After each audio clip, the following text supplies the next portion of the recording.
Hi folks, my name is Miss Hope, and today we're going to be making our very own courage monsters.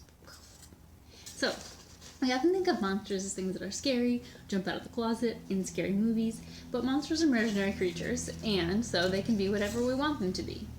And these are going to be courage monsters, so instead of scaring us, they're going to help us with the things we're afraid of by their cool little speech bubbles. So we have a lot of things that might be causing fear right now. There's a big virus out there that might get us sick, might get our loved ones sick. We're stuck in our houses. We have to do school at home, work at home. All those things are hard and maybe sometimes make us feel afraid. So we're going to think about those things for yourself and for the people you care about. And then think about what you might say to yourself or say to somebody else that might give them courage or help them feel brave. So this guy says, "You are strong and brave." So what you're going to need today to make your own courage monster is a piece of colored paper, any color, or white if that's what you have, a piece of white paper, some scissors, a glue stick, and a marker. If you don't have glue stick, you could also use tape. So I have these pretty silly monsters that I printed out from the internet.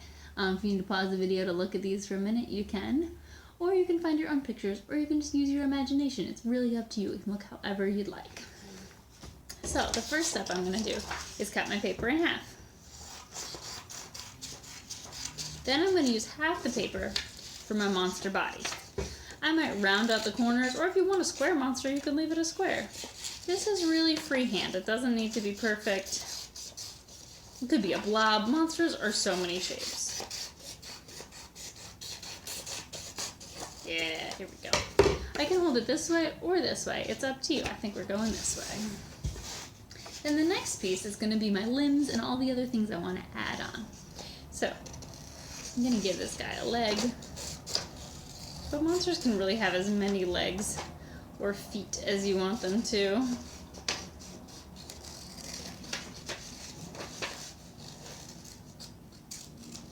The fun thing with paper too is that, oops, I by mistake cut 2 left feet, so I can flip it over and it's the same on the other side.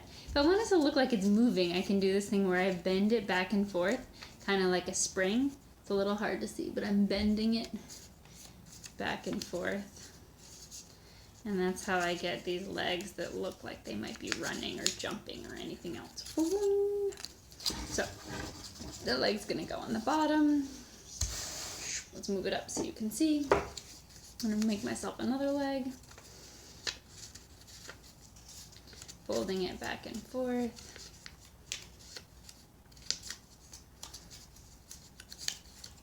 Then I'm going to use a little bit of glue stick and glue these guys on. If you need a little piece of tape, that works too. If I want to make it look like he's dancing or jumping, I can kind of give it a little sideways kick out to the side.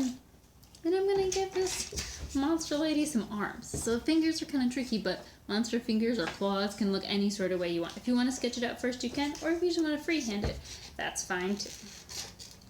You can see that I'm cutting.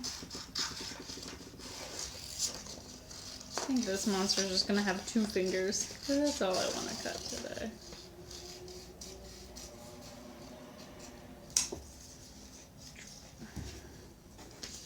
And the other side.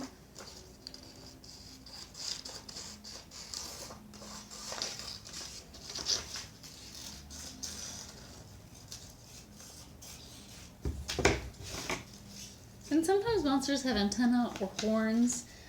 Here's some pictures to look at. See, this guy has these little hair pieces. This guy has horns and hair. This one has like moose ears. This one has eyeballs that pop up. Alright, so I'm giving him antennae.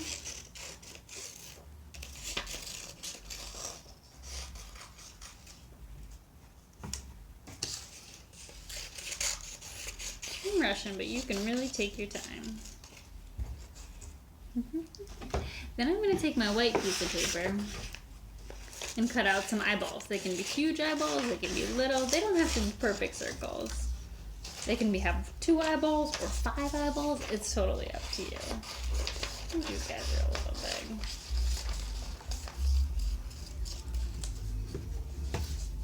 big. Yeah, I want those a little smaller.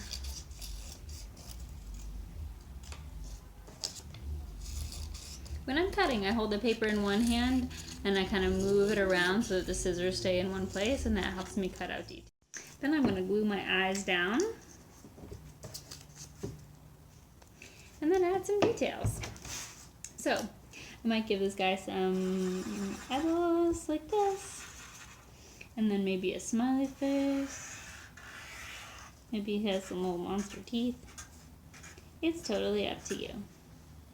Then it's time to maybe to use the rest of my white piece of paper, and I can make a little speech bubble.